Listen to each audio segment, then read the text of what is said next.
আমি ঈদের পর থেকে ধরেন আজ মাস 3 হলো আমার যে লসগুলো হচ্ছে, আমার একটা মানুষের তো একটা লস টানার একটা ক্ষমতা আছে, সীমা। এই সীমাটা আমার ছাড়াই গেছে। দেখলাম যে আগামী নির্বাচন আসে, কোনো নির্বাচিত সরকার না আসা পর্যন্ত আমাদের কোনো উন্নতি হবে না। এই মানে হতাশা নিয়ে আমি হলটাকে বন্ধ ঘোষণা করেছি।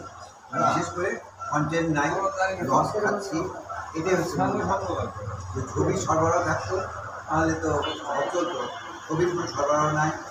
আর এখানে ধরেন কিছুদিন আগে শুনলাম যে সদস্য আমাদের মুখ্য সচিব বললেন যে ভারতের সঙ্গে আমাদের সম্পর্ক খুব ভালো।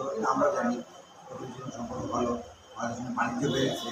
কিন্তু আমাদেরকে যদি আমাদের মতো করে ছেড়ে না দেয়, আমাদের এখানে ছবি আমরা নিয়ে আসবো, যে ছবি চলবে সেই ছবিটা আনবো।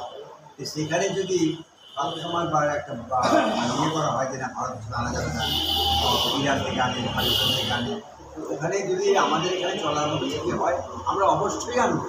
এখন ইরান যদি একটা এই যে যুদ্ধ হয়ে গেল, এটা নিয়ে যদি একটা ওয়ার ইসরায়েলের সঙ্গে ওয়ারের একটা ছবি তৈরি হয় বিশ্বের কোথাও, এটা যদি আবক হয় আমরা আনবো না। আমরা একদম মানে আগে দৌড়াই যাই ছবি নিয়ে, জানি যে এই ছবি বাংলাদেশে খুব ভালো চলবে। সেখানে আমাদের চলচ্চিত্রকে, আমাদের প্রদর্শকদেরকে যদি আমাদের মতো করে ছবি নিয়ে এসে চালায়, আগের যে নিয়ম ছিল মানে সেই ধরেন এটা বিএনপির সময় আওয়ামী লীগ এসে তো কিছু অনেক প্যাচ ট্যাচ মানে বাধাই দিল এই 7টা চুক্তির মধ্যে ফেলায়। আর আগে নিয়ম ছিল ছবি আসবে, আমরা সেন্সার করে জমা দিব, সেন্সার করে জমা দেওয়ার পরে সেন্সার দেখবে যে এটা আমাদের দেশে চলবে কি চলবে না। যদি চলার মতো হয় সেন্সার দিত, চলার মতো নাহলে ব্যান করে দিত। এটা ইম্পোর্টার বুঝতো। এরপরে 7টা চুক্তির এগেনস্টে যখন ছবি আনার নিয়ম হলো, যে অনেক শিল্পীদের বাধার সম্মুখীন হয়ে অনেক কাঠখড় করে আমরা কোটা ভিত্তিক বছরে 18টা ছবি পেলাম। আমাদের হয়তো 6টা 7টা 8টা ছবি এসছে, আর কোন ছবিই পাইনি আমরা। এখানে যে নিয়মটা, আমরা প্রথমে কাগজ দিয়ে এসে জমা দেবো, নিচ থেকে উপর থেকে নিচে নামবে, এইভাবে আমরা সপ্তাহে একদিন করে মিনিস্ট্রিতে যেতে পারি। 4টা সপ্তাহ চলে গেল, 1 মাস। এবার ছবি আসার পরে আবার এরকমভাবে কাগজ নিচে যাবে, ওপরে যাবে, এরকম হতে হতে আপনার ছবি রিলিজ হয়ে যায়, ইউটিউবে ছবি মুক্তি পেয়ে যায়, ছবি চলে। ইংলিশ আগে হলিউডের ছবি যেটা আসতো সেটা কিন্তু খুব তাড়াতাড়ি হয়ে যেত। এই ছবি এখন হলিউডের ছবির বেলায় এই একই অবস্থা হয়ে গেছে। আমি স্টার প্লেসের সিইওর সাথে কথা বলেছি, উনি বললেন যে ভাই ছবি, আমি তখন ওনাকে বললাম যে ভাই বাংলা ছবি কন্টেন্ট নাই, আমি তাহলে একটা হলিউডের ছবি চালাবো, আমি প্রজেক্টটা নিয়ে আসতেছি, আপনি আমাকে হেল্প করেন। তাহলে ভাই নিয়ে এসে কী করবেন? বলে আমরা ইংলিশ ছবিকে নিচে ফেলে রাখে, আমরা ছবি হলিউডের ছবি রিলিজ সারা বিশ্বে রিলিজ হয়ে যায়, তারপর আমরা 1 মাস 2 মাস পরে ছবি রিলিজ করতেছি, সেই ছবিতে মানুষ অর্ধেক মানুষ দেখে ফেলে। এই যে এইসব শোনার পরে আমি হতাশা হয়ে আমি দেখলাম যে নির্বাচিত সরকার না আসা পর্যন্ত আমাদের নাই। তবে যদি সরকার এই সরকারও যদি কোনো পদক্ষেপ নেয়, কালকে পদক্ষেপ নেন আমরা দৌড়ে যাবো।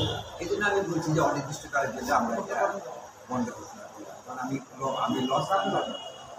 এই যে লসের কথাটা বারবার বলছেন যে লোকসানের কারণে হল বন্ধ করে দিলেন, আমাদের যদি একটা ধারণা দিতেন যে আপনার এই হলটি, আমরা জানি যে উত্তরবঙ্গের একমাত্র সিনেপ্লেক্স, মানে এই অঞ্চলে কত টাকাতে আপনি এই সিনেপ্লেক্সটা নির্মাণ করেছিলেন, আর লোকসানের কথা বলছেন, মানে প্রতি মাসে আপনার কি পরিমাণ খরচ আছে? এটার সিনেপ্লেক্সটা তৈরির ব্যাপারটা বলি। এই জন্য আয়নাবাজি ছবিটা চলে, তখন এটা কিন্তু আমার বাবার সময়কার করার ছিল। তখন আমার মাথায় আসলো যে এই ভাঙ্গাচোরা চেয়ারে এইরকম একটা পরিবেশে এসি নাই, মানুষ ঘেমে ছবি দেখতেছে। হ্যাঁ, তখন চিন্তা করে যে দর্শক তো আছে। তখন আমি কিন্তু খুব আশা নিয়ে আমি এখানে 4 কোটি টাকা ইনভেস্ট করি, এবং এই টাকাটা সম্পূর্ণ আমার বাবার রেখে দেওয়া জমি বিক্রি করে আমি এটা এখানে ইনভেস্ট করি। যে বগুড়ার মানুষরা বিনোদন প্রেমিক, এটা আমি জানি, এবং বগুড়া একটা শিল্পনগরী। এখানে মানুষজন টাকাও খরচ করে, মানুষদের বিনোদনের জন্য কার্পণ্য করে না বিনোদন করতে। আর আয়নাবাজিতে যখন দেখলাম যে আগে আমরা চুরি করে ছবি দেখতাম, বাবা মা জানতো না, কিন্তু সন্তানরা ছবি দেখানোর জন্যে বাবা মাকে সঙ্গে করে নিয়ে আসতেছে। আবার চিন্তা করি যে একটা ট্রেনটা তো চেঞ্জ হয়ে গেছে এবং এটা একটা খুব গুড সাইন যে এই যে জেনারেশনটা এই জেনারেশনটা বাবা মাকে বলতেছে হলে আসে ছবি দেখেন, কারণ তারা তো বলে কি হজ করে এসছি নামাজ কি তাতে কি আছে আপনি ছবি দেখবে ছবি দেখে বাসা যাবেন। এই যে মানুষকে মানে দর্শকে টেনে আনতেছে, আমাদের ছেলেরাই টেনে আনতেছে, এটা একটা ভালো এর দিকে আমি চিন্তা করলাম যে বগুড়াতে একটা ভালো একটা সিনেমা হল করার দেবো এবং এর জন্য আমি 17টা সিনেপ্লেক্স ঘুরেছি সারা ভারত এবং চায়না, ঘুরে ঘুরে ঘুরে আইডিয়া নিয়ে আমি এটা করেছি এবং এ ব্যাপারে আমাকে লায়ন সিনেমা হলে যে কর্ণধার উনিও বোধহয় একমাত্র করে বন্ধ করে দিবে, উনি আমাকে যথেষ্ট হেল্প করেছেন। আমার চায়নাতে কোথায় যাবো কোথাতেই চেয়ার আনবো আমার 4 কোটি টাকা কিনে। আর লোকসানটা হচ্ছে এই সিনেপ্লেক্সটা চালাতে গেলে আমার যদি বড় ছবি বাদেন নর্মাল ছবি যেমন এই উৎসব ছবিটা চালালাম, এই ছবিতেও আমার ইলেকট্রিসিটি বিল আসছে 1 লাখের উপরে। আচ্ছা, আর কর্মচারী বেতন উৎসবের মতো ছবিও যদি পেতাম তাও কিন্তু আমরা টিকে থাকতে পারতাম।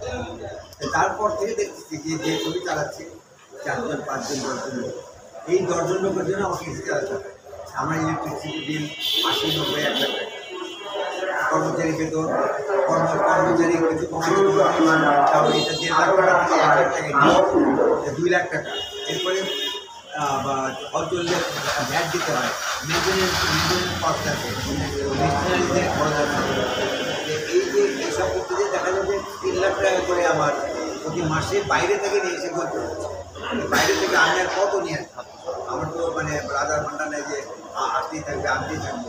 এই জন্যে আমি চিন্তা করলাম যে অনির্দিষ্টকালের জন্য বন্ধ ঘোষণা করে দিই, তারপরে দেখা যাক যে সরকার কোনো মানে লোকসান খেয়ে আলোচনা টেবিলে যাওয়ার থেকে বন্ধ রেখে মাথা ঠান্ডা রেখে আমি আমার অ্যাসোসিয়েশনে জানাই দিচ্ছি যে আমি হল বন্ধ করে দিলাম। এর মধ্যে দেখলাম যে মণিহারও বন্ধ হয়ে গেছে, তারপরে মুন্সিগঞ্জে পান্না সিনেমা হলও বন্ধ হয়ে গেছে। আর আমি আমার ওই স্ট্যাটাসে লায়ন সিনেমা হলের কর্ণধার মির্জা খালেক ভাইও বলেছেন যে লায়ন সিনেমা হল গুছাচ্ছি আমি হল বন্ধ করে কারণ তারা তো কর্মচারী প্রেজেন্টেশন দিয়ে সব বিদায় করতে হবে। এই লোকসান তো আটকানো সম্ভব, এটা এটা কারো পক্ষে মানে জমিদারের পক্ষে টানা সম্ভব না। যে কারণ মফস্বলে কিছু হল আছে যে সারা বছর বন্ধ রাখে, 2 ঈদে চালায়, সারা বছর তারা বন্ধ রেখে কী করে ওটাকে গোডাউন হিসেবে ভাড়া দেয়, ওটা ভাড়া দেয় না, গোডাউন হিসেবে ভাড়া দেয়, ভাড়া দিয়ে তারা সারা বছর টাকা পায়, সেখান থেকে তারা যায় এবং ঈদ আসলে ধারা ভাষা করে ঈদের 2টো ছবি চালায়। আমাদের এই সিনেপ্লেক্সে আমরা যেমন গোডাউন ভাড়া দিতে পারি, আমি গোডাউন ভাড়া দিতে কোথায় গিয়ে হয় এটা থাকবে না, নষ্ট হয়ে যাবে। এটা তো প্রতিনিয়তই এটা মেনটেন্যান্স করতে হয়, সেখানে আর বন্ধ করা ছাড়া আবার কি রুবেল ভাই আবার কি চালু করতে পারেন সেই সম্ভাবনা? এটা নির্ভর করছে সরকারের উপর। কারণ আমার যে কাঠামো, এই কাঠামোতে আমি যদি সিনেমা হল নাও করি আমার ভাঙতে হবে না, এটা আমি অন্য ব্যবসা করে করতে পারবো। হ্যাঁ, কিন্তু আমি আমার মানে বাবার স্ট্যাটাসে সিনেমা হল করা এবং এই বিনোদনের প্রতি আমাদেরও একটা দুর্বলতা আছে। এই যে শহর থেকে নানা ইয়েতে মানুষজন আর তাদের সঙ্গে পরিচয় হয়, দেখা হয়, এই জন্য সিনেমা হলটাকে আমরা খুব ভালোবাসি, এই বিনোদন ব্যবসাটাকে। এখন যদি না পারি তাহলে এটাকে হয়তো কনভেনশন করতে পারি, এটাকে হয়তো কনভেনশন হলও করতে পারি, ব্যবসাকে প্ল্যান করা যেতে পারতো। কিন্তু এটা কিন্তু সরকার যদি আমাদেরকে ন্যূনতম সহযোগিতা করে আমি সিনেমা হলে না, এতে এই জন্যই আমরা একটা অনির্দিষ্টকালের জন্য বলা হয়েছে, চিরতরে বন্ধের কথা মানে বলি নাই। যে আমি এখনও দেখব যে সরকার আমাদের পাশে আসবে এবং সরকার আমাদেরকে দেখবে এবং সিনেমা। আর এখানে আমি আপনাদেরকে একটা তথ্য দিই যে আমার কানে এসেছিল যে যখন আমরা পুষ্পা ছবিটা চালানোর জন্য দৌড়াদৌড়ি করি তখন মাহফুজ সাহেবের অফিস থেকে একজন বললেন যে তখন উপদেশটা কিন্তু মাহফুজ সাহেব পাইনি। মাহফুজ সাহেব সিনেমা হলকে মানে সিনেমা হলে একটা উৎসর্গভাবে গড়ে তুলতে উনি চান। ওনার ধারণা এবং ওনার চিন্তাধারণা সঠিক। সিনেমা হল যদি উৎসর্গ করা হয় কতগুলো জিনিস হবে দেখেন। এই যে যারা এগুলো কথায় কথায় ঘেরাও আন্দোলন করে তারা কিন্তু অনেকে হলে আসে, এগুলো কমে যাবে। তারপরে বিকালবেলা যারা এই যে লেবাররা যারা কাজ করে তাদের পকেটে টাকা থাকে, তারা সন্ধ্যার সময় সেই টাকাটা এই আগুন মানি খরচ করার জন্য তারা জায়গা পায়। সিনেমা হল থাকে সিনেমা হলে আসবে। সিনেমা হল না থাকার কারণে তারা তারা চলে যাচ্ছে না মাদকে। সিনেমা হল কিন্তু সমাজের উপকারও করে। এই যে আমার এখানে 22টা স্টাফ আছে, 22টা স্টাফে যে প্রতিটা বাড়িতে 5 জন করে ফ্যামিলি মেম্বার করা হয়, তত 100 লোকের মানে খাওয়া রুজি রুটি এখানে হচ্ছে। শুধু স্টাফ না, এটাকে কেন্দ্র করে আশেপাশে কিছু দোকান আছে, সেই দোকানগুলো চলে। তারপরে এখানে কনভেন্স দিয়ে রিক্সা দিয়ে আসে, রিক্সাওয়ালারাও টাকা পায়।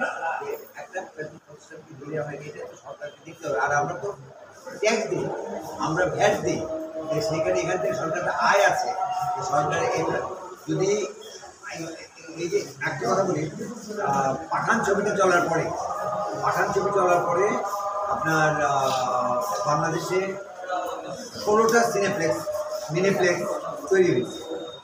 ছবির যদি ধারাবাহিকতা না থাকে, আপনি ঈদের দিনে ছবি দিলেন, মাঝখানে এখন এসে একটা আমি শাকিব খানের ছবিতে এখন দিই, আমি কিন্তু সেল পাবো না, কারণ দর্শক কিন্তু হলের সঙ্গে মানে ডিটাচ। আর হলের সঙ্গে টাচটা আসে যখন হচ্ছে আপনার ঈদ। কিন্তু যদি ঈদের পরে আরেকটা বড় ছবি থাকতো, একটা ভারতীয় ছবি থাকতো, আরেকটা বিদেশি ছবি থাকতো, এরকমভাবে হলে দেশের ছবি তখন ওর মধ্যে একটা যদি আপনি দিয়ে দেন, তাহলে কিন্তু ওই ছবিটা দর্শক দিবে, ট্রেলার দেখবে। একটা ইন্ডিয়ান ছবির সামনে দেশের ছবি ট্রেলার চলবে, তখন মানুষ কিন্তু দেশের ছবি যদি আসতে আসবে। যেমন পাঠান ছবিতে কী হয়েছিল, পাঠানের আগ পর্যন্ত আমরা পরাণ হাওয়া টাওয়া চালাইছি, দর্শক পেয়েছি, কিন্তু প্রিয়তমার মতো দর্শক পাইনি, তুফান তাণ্ডবের মতো বরবাদের মতো দর্শক পাইনি। ওগুলো হাউসফুল গেছে, হিট হয়েছে, কিন্তু পাঠান চালানোর পরে মানুষের একটা আস্থা ফিরে এসেছে, যে হলে আসা যায় এবং শহরের এবং যারা দর্শক হারিয়ে গেছিল মানে সব স্ট্যান্ডার্ড দর্শকগুলো চলে আসছে। আসার পরে যখন দেখছি যে এখন সিনেমা দেখা যায়, পরিবেশ তৈরি হয়েছে, তারপরে এটার ফল কিন্তু প্রিয়তমা বরবাদে যে আমাদের দেশের ছবি। এখন এই যদি ধারাবাহিকতা বজায় রাখা না হয়, তাহলে এই ব্যবসা চলবে না। এবং আমার মূল কথাই হচ্ছে আমাদের ব্যবসাটা আমাদের মতো করে চালাতে দিতে হবে। এখন আমার দরকার হচ্ছে অস্ট্রেলিয়ান গম, আমার আমাদের ফ্যাক্টরিতে আমাকে যে বলে যে তুমি যে কেনাডাতে গম আনো, আমি আমি আমি এই ব্যবসা কেন করবো? আমাকে তো আমার মতো করে দিতে হবে, যেটা এখানে আসলে দর্শক আসবে। আমরা বুঝি, আমরা যারা হল মালিকরা আছি, যারা ছবি আছে, আমরা জানি যে কী ছবি চালায়। আমি শাকিব খানের ছবি চালাতো, ছবি চালাতো। এখন যদি অন্যরা হিরো ছবি, যে আমরা ইন্ডিয়ান একটা নায়কের ছবি চালালাম নন্দিনী, এই ছবিটা সুন্দর, ছবিতে দর্শক নাই, না থাকার কারণটা কি? ছবির ধারাবাহিকতা নেই। হঠাৎ করে একটা ছবি লাগাই দিয়ে দিলাম, যেমন উৎসবটা কেন আপনার বা সেল পেল, ঈদের পরপরই উৎসব, ঈদে চলায় ট্রেলার চলছে, ঈদের এটা একটা হাই করছে, ছবিটা ভালো। এরকমভাবে যদি এরপর আরেকটা ছবি থাকতো, দেশের ছবি নাই, একটা বিদেশি ছবি থাকতো, তাহলে শেষ করি, মানে জাস্ট সরকারের প্রতি কোনো লাস্ট আহ্বান আছে কিনা, অল্প কথায় আমরা শেষ করি। সরকারের প্রতি আমাদের আহ্বান যে আমাদের সঙ্গে বসেন, আমাদের কথা শুনেন, আমরা কীভাবে বলছিলাম, আমরা একটা সাজেশন দেবো। সেখানে ছোট্ট আরেকটা ইনফরমেশন দিই, এই সরকার আসার পরে চলচ্চিত্র সংস্কার কমিটি বসছে। সেই চলচ্চিত্র সংস্কার কমিটিতে আমাদের প্রদর্শকদের কোনো প্রতিনিধি নাই, যেখানে একটা চলচ্চিত্র মানে ফাইনাল যেটা জায়গা যেখানে দর্শক দেখবে, তাদেরই কোনো প্রতিনিধি নেই। সরকারের প্রতি আমাদের অনুরোধ যে আমাদেরকে আমরা আপনার সঙ্গে দেখা করতে চাই, আপনার সঙ্গে বসতে চাই, আমাদের কথা আপনারা শোনেন, আমাদের কথা যদি আপনার পছন্দ হয়, ভালো লাগে, আমাদের কথা গ্রহণ করেন, আমাদের কথা যদি অগ্রহণযোগ্য হয় আমাদের বলে দেন যে এটা হবে না, আমরা তাহলে হলটাকে একবারে, আর যদি আমাদের সহযোগিতা করেন আমরা এটাকে আরও সুন্দরভাবে করবো। এবং মধুবনের মতো আমরা কথা দেব যে আরও 200 সিনেপ্লেক্স বাংলাদেশে আমরা করে দেবো। এটি সরকারের আরেকটা প্রশ্ন ছিল, যদি মধুবন সিনেপ্লেক্স বা বাংলাদেশের এরকম সিনেমা হলগুলোতে যদি ভারতীয় বা বিদেশি ছবি প্রদর্শনের দেওয়া হয়, অনুমতি দেওয়া হয়, তাহলে কি আপনার মধুবন সিনেপ্লেক্স কি কন্টিনিউ করবেন? এখানে শুধু ভারতীয় ছবির ব্যাপার না, ব্যাপার হচ্ছে আমাকে অবাধে ছবি আনতে দিতে হবে। আমাকে কোনো আইনি আমলাতান্ত্রিক জটিলতার মধ্যে ফেলানো যাবে। আমরা সেটা কোরিয়ান হতে পারে, চায়না হতে পারে। আমি এখন চায়না থেকে ছবি নিয়ে আসলাম, বললো যে না এই ছবি দেওয়া যাবে, ইংলিশ ডাব বা বাংলা ডাব দেওয়া যাবে। আমার কথা হচ্ছে ছবি আমি আনবো, সেন্সার বোর্ডে দিব, সেন্সার বোর্ড বলবে যে ছবিটা সেন্সারযোগ্য কি না, আমাদের দেশের বিরুদ্ধে কিছু আছে কি না, মানে ছবি হবে না। এটা কারণ আমি ইম্পোর্টার বুঝবো যে আমার টাকা যায় যাবে। কারণ আমাদের যারা ছবি ইম্পোর্ট করে তারা খুব ভালো করে জানে যে আমাদের সেন্সার নীতি কী। আমরা নীতিমালা মেনেই আমরা ছবি নিয়ে আসি। এই জন্য সরকার এখানে শুধু ভারতীয় ব্যাপার, ছবিটা একটা না। ভারতীয় ছবিতে কেন বলি যে আমাদের দেশের লোকেরা, দর্শকরা ভারতীয় ছবির প্রতি আকৃষ্ট বেশি, এবং শুধু আমাদের দেশ না, সারা বিশ্ব এখন বলিউড লিড করছে। একসময় হলিউড সারা বিশ্ব লিড করতো, এখন বলিউড সারা বিশ্বে তাদের ছবি ইউরোপ, আমেরিকা, ব্রিটিশ সব জায়গায়। এমনকি এই যে এত গণ্ডগোল, এত যুদ্ধ পাকিস্তানের সঙ্গে, এখনও পাকিস্তানে ভারতীয় ছবি চলে। তাহলে আমরা মানে একটা দুটো ছবি যদি আমরা বছরে যদি 3-4টা ছবি আনি, আমরা পাকিস্তান থেকে আনবো, ইন্ডিয়া থেকে আনবো, আমরা আরও বাইরে আমরা বুঝতেছি ছবি থেকে আনা যায়। কিন্তু আমাদের সঙ্গে সরকারকে বুঝতে হবে, আমরা সরকারকে বসে আমরা সরকারকে বুঝাতে চাই এটা সরকার। কিন্তু একটু যেন জানতে চাচ্ছিলাম,